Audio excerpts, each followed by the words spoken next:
अस्सलाम वालेकुम दोस्तों, मैं हूं मोहम्मद इशफाक खोकर और आप देख रहे हैं मेरा YouTube channel TLP Islamabad.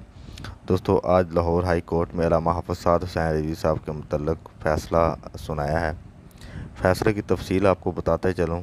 Lahore high court ने साद हुसैन रिज़वी साहब की नज़रबंदी के खिलाफ दरख्वास्त मुस्तरद करते हुए ये कहा कि हुकूमत जब नज़रबंदी के हुक्म जारी करती है तो हाई कोर्ट का दायरा इख्तियार महदूद हो जाता है। साद हुसैन रिज़वी साहब की नज़रबंदी का हुक्म मामूल के मुताबिक है।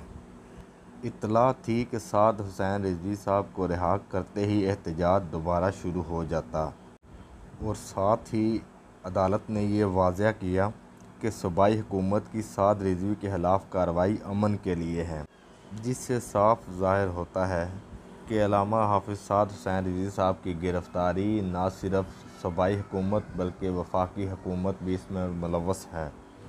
ये थी आज तक की ताज़ा तरीन खबर जो आप दोस्तों तक शेयर की। उम्मीद करता हूँ आपको वीडियो अच्छी लगेगी। वीडियो अच्छी लगे लाइक कमेंट और शेयर करना मत भूलिएगा। अगर आप चैनल पर नए हैं तो आपसे गुजारिश है कि चैनल को सब्सक्राइब किए बिना मत जाइए। जैसे ही मरकज़ की जानिब से कोई ताज़ा अपडेट आई तो आप दोस्तों तक लाजमी शेयर किए करेंगे। हमारी हौसला अफजाई के लिए हमारे चैनल को सब्सक्राइब कीजिएगा और कमेंट बॉक्स में हमें लाजमी बताइएगा आपको हमारी वीडियो कैसी लगी। शुक्रिया। अल्लाह हाफ़िज़।